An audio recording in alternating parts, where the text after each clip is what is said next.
Hi everyone, and welcome to Shukin Science.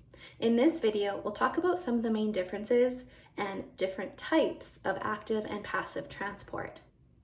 Now, I want us to recall that cells are surrounded by this phospholipid bilayer, a double membrane of phospholipids that extends all the way around the cell.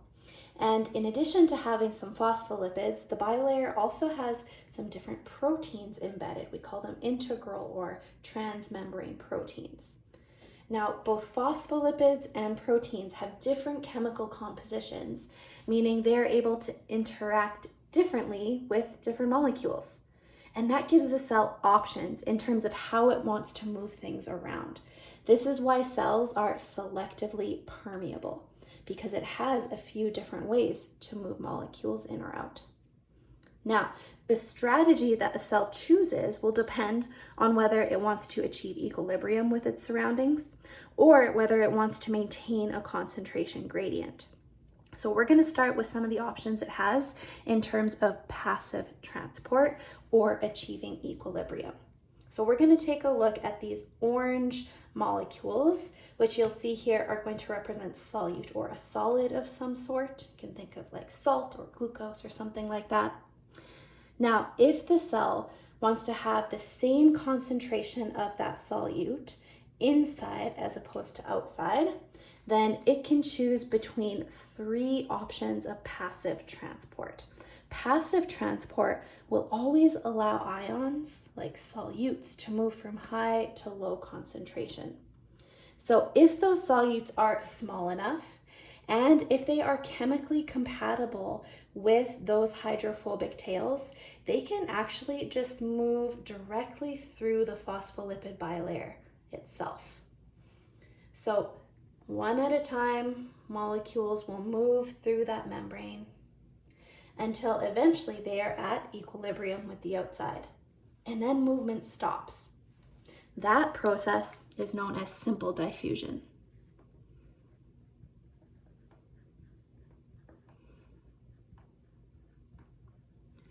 And because it is moving these solutes down a gradient from high to low concentration, this process does not require any ATP energy at all.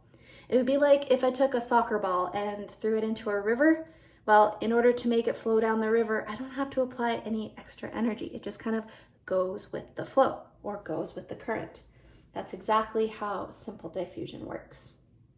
Now, if the cell, again, wants to achieve equilibrium here with its surroundings, but let's say those chemicals, the solutes here in orange, are not compatible with the hydrophobic nature of those phospholipid tails, then what the cell can do instead is use these specialized integral proteins to move the solute, again, down the concentration gradient until it reaches this equilibrium state. And because it's going down the gradient, no ATP is required. So it is actually a type of diffusion, but because we're now moving things through a protein, we call this process facilitated diffusion.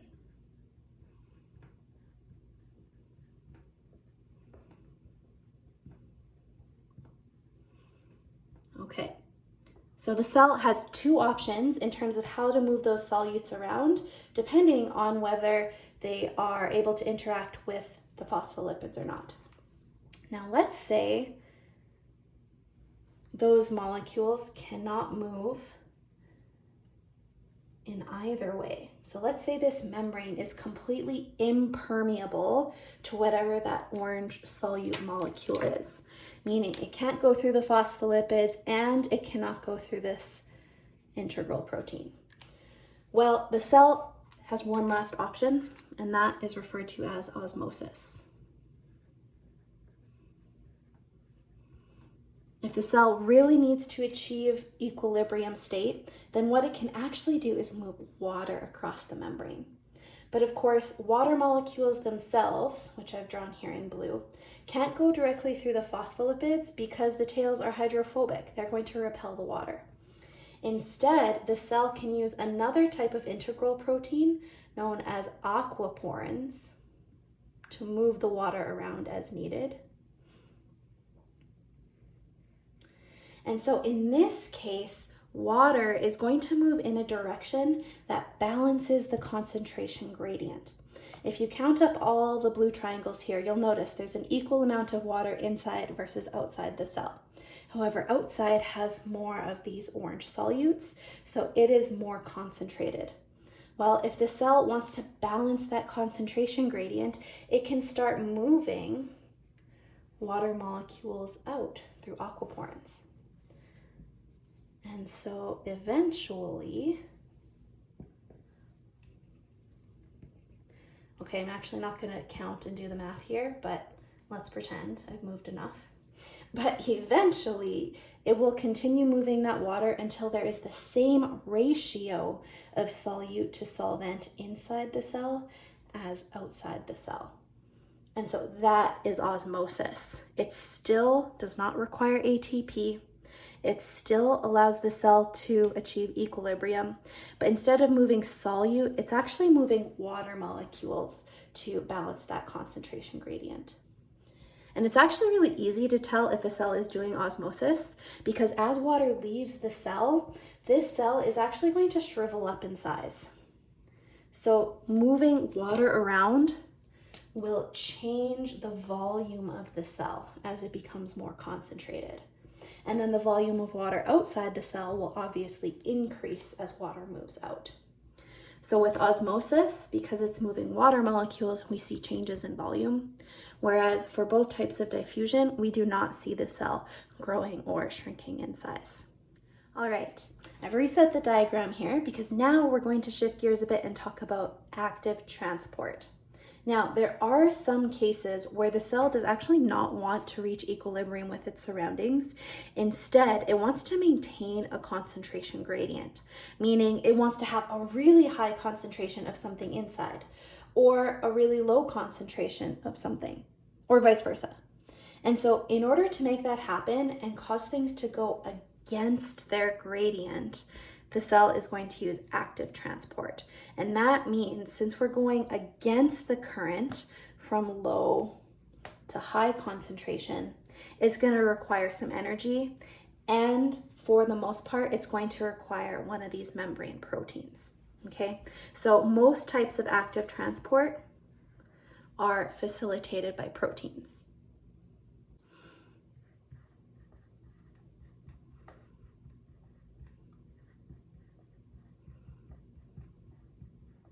Okay, so yeah, for example, if this is a certain type of waste product and the cell actually wants to get rid of it, rather than allowing it to move down a gradient, it can use a protein and go against the current and keep moving all of those molecules until every single one has left the cell. But of course, because this is against the gradient, it does require energy. And the reason why energy works is because it's actually going to react with components of this protein to help it move against that gradient. So active transport will never occur directly through the phospholipid bilayer itself. It always requires a protein. And another reason why cells might want to do this, for example, is to move glucose into the cell. So obviously when you eat a meal, all that glucose makes its way into your bloodstream, and your cell's going to need that to do cell respiration. Well, if it uses passive transport, some of that glucose can make its way into the cell,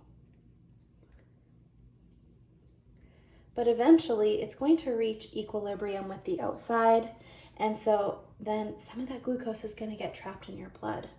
So if it wants to continue pumping all of that glucose into your cell, that is where active transport will come in. Through a little bit of energy input, now your cells can take up all of the glucose in your blood and you can use all of it to pump out lots and lots of ATP. All right, remember when I said this has to happen through a protein? Okay, so technically it doesn't always, sorry. Sometimes active transport can happen through vesicles.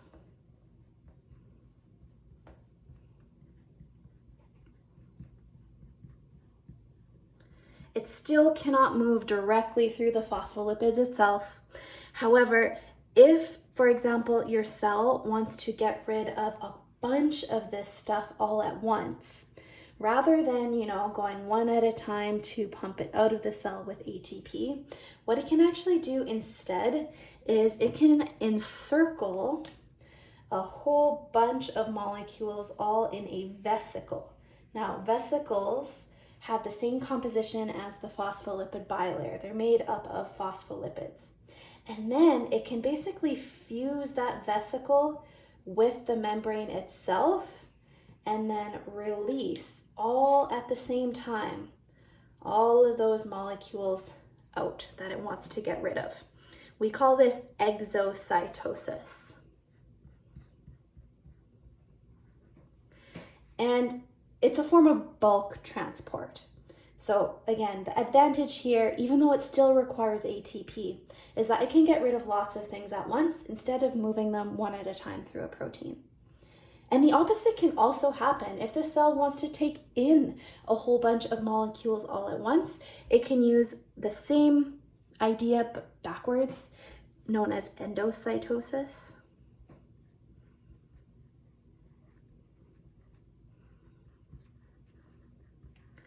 Where these molecules are actually taken up by the membrane, forming a vesicle, moving it inward, and then eventually having that vesicle disassemble so the bulk of that material enters the cell. So those are the main types of active and passive transport. We'll do a quick summary before we wrap things up here. Okay, this will be fun. Let's see if we can figure out some similarities and differences between all of these forms of transport to summarize.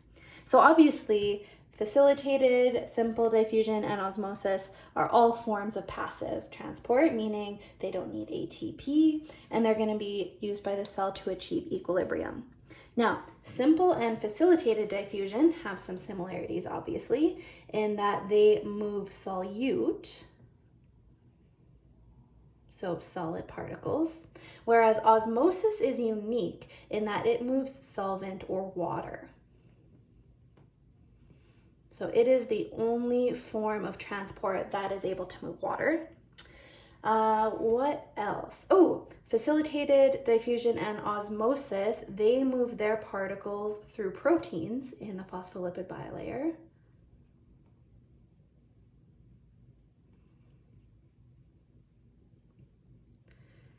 I mean, technically osmosis uses a special protein called aquaporins, but it's still a protein, so that could be a similarity. Whereas simple diffusion moves directly through the phospholipid bilayer itself.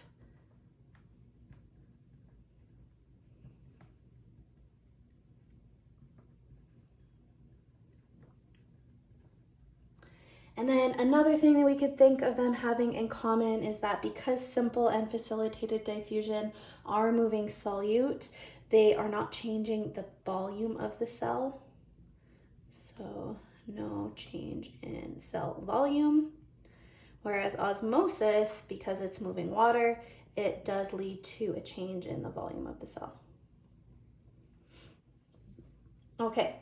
I wonder, does simple diffusion and osmosis have anything in common that they don't share with facilitated? Maybe you can think of something.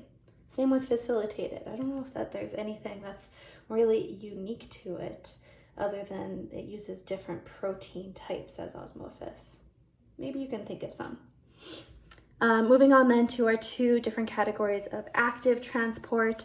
Again, because we are going against a gradient, it requires ATP, and it's going to allow the cell to stay either more or less concentrated than it typically would be. For protein mediated, it does not allow for bulk transport.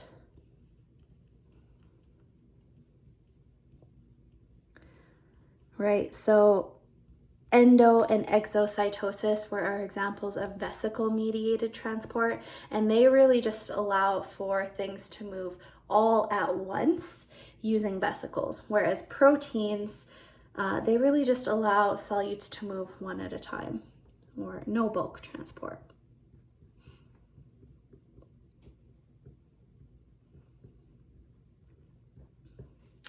And I'm sure you could come up with some others, but to be honest, these are the main things that we need to know for our curriculum. So make sure you can compare and contrast, but then also identify what each of these looks like in a diagram. Hope that was helpful. Thanks, everyone.